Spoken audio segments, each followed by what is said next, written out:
Hello girls. आज हम लोग प्रॉफिट मैक्सिमाइजेशन मॉडल्स करेंगे।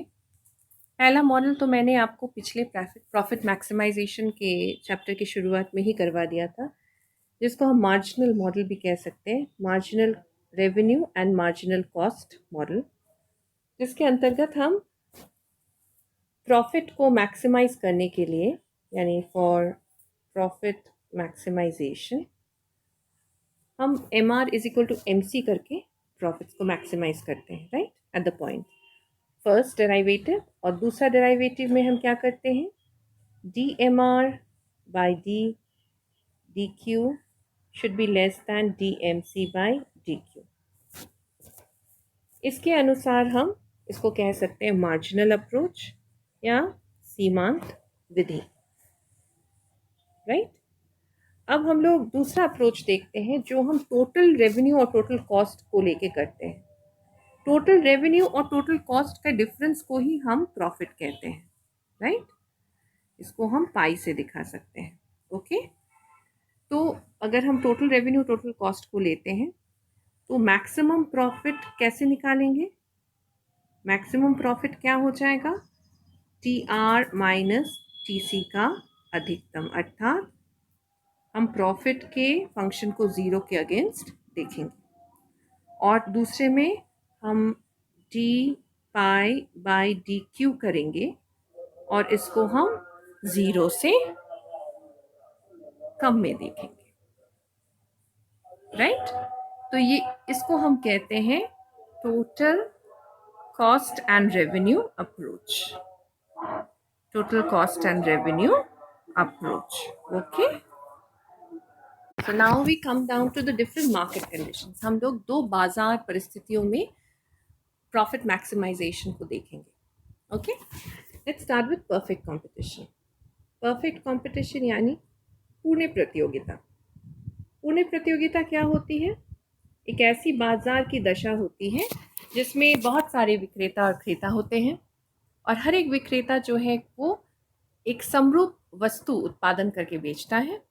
सबके कॉस्ट कंडीशंस लगभग सेम होते हैं और कोई भी विक्रेता बाजार को या बाजार कीमत को प्रभावित करने की स्थिति में नहीं होता है। So there is a large number of buyers and sellers selling a homogenous commodity, and all the sellers are price takers. They cannot control or influence the market price or the market demand. कीमत का निर्धारण बाजार मांग और बाजार पूर्ति के द्वारा ही होती है।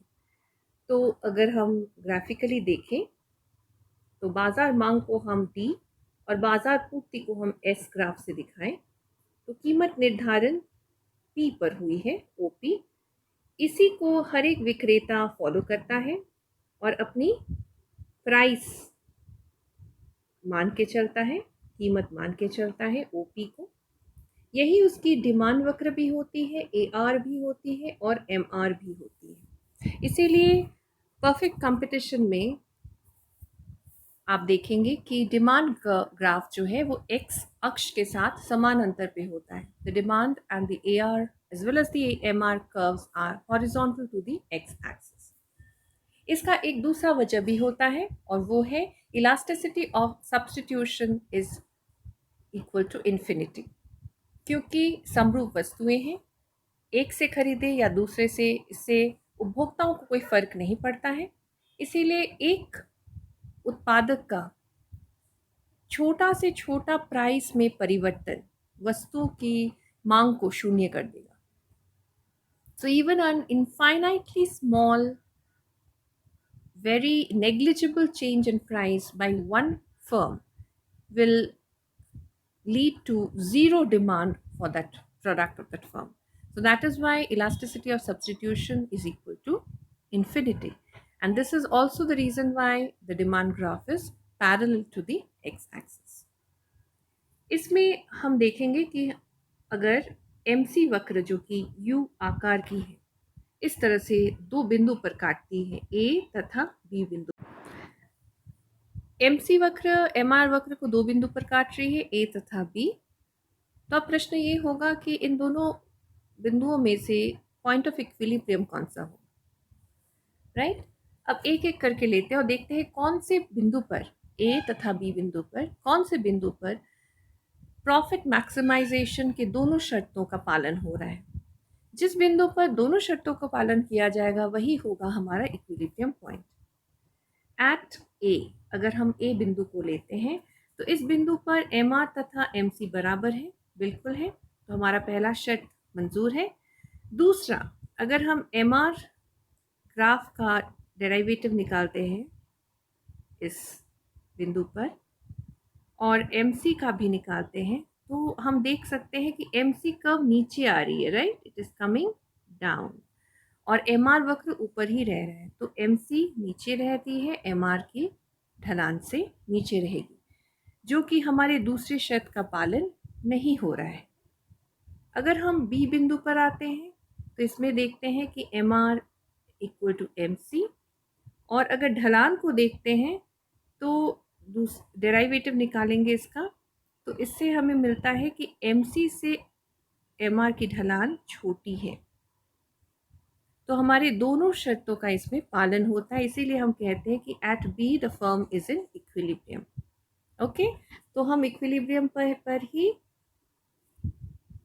इस फर्म की आउटपुट को निर्धारण करते हैं, OQ1।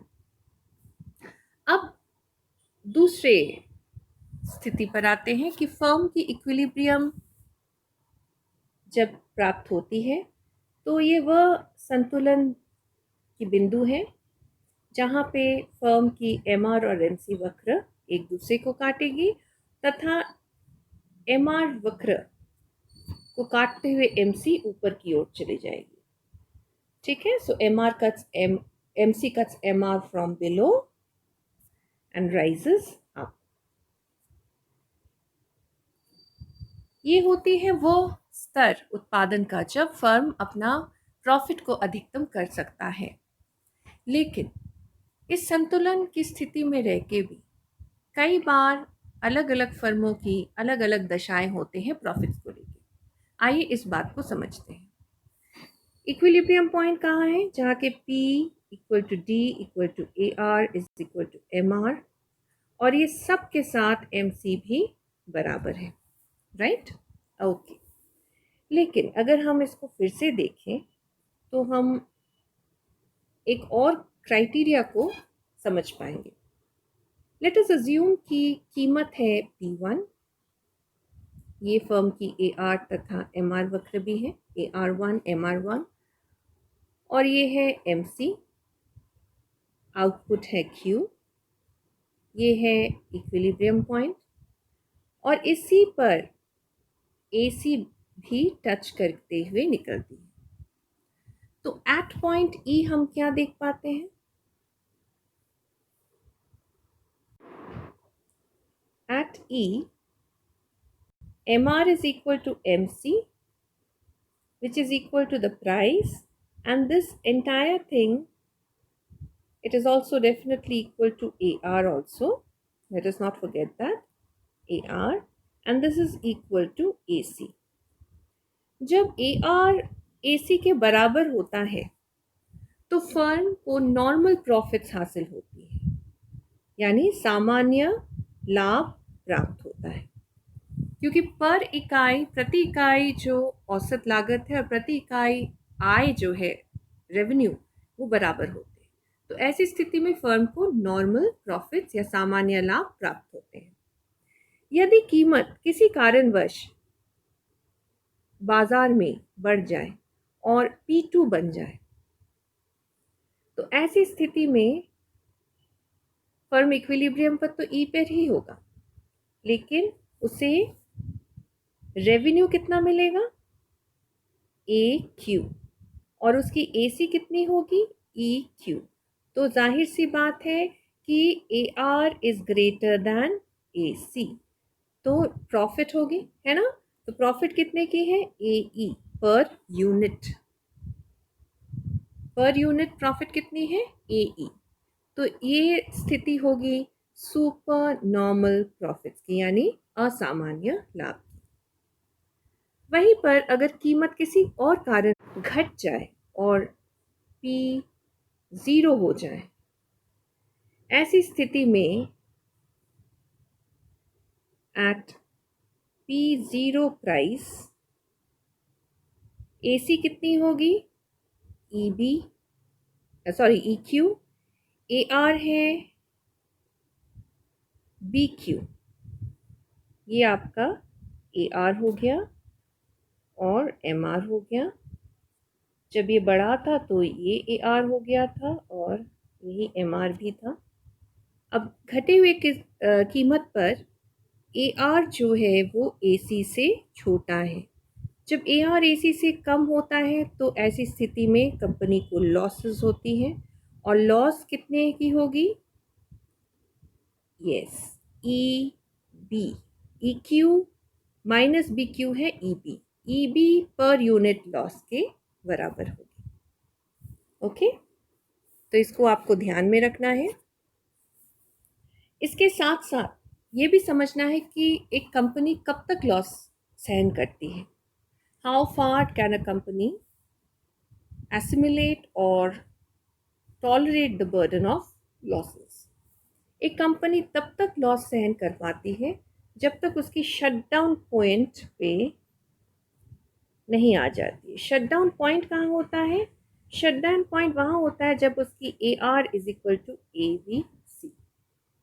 ओके, इसका आप ध्यान रखेंगे, इन चारों बातों का आप ध्यान रखेंगे जब हम लोग सॉल्व करेंगे। तो इन सभी इक्वेशंस पर या कॉन्सेप्ट्स के आधार पर ही सॉल्यूशंस होगा। Okay, I hope you understood this. We will move on to working out of sums and profit maximization under monopoly in the next week. Till then, take care and stay safe.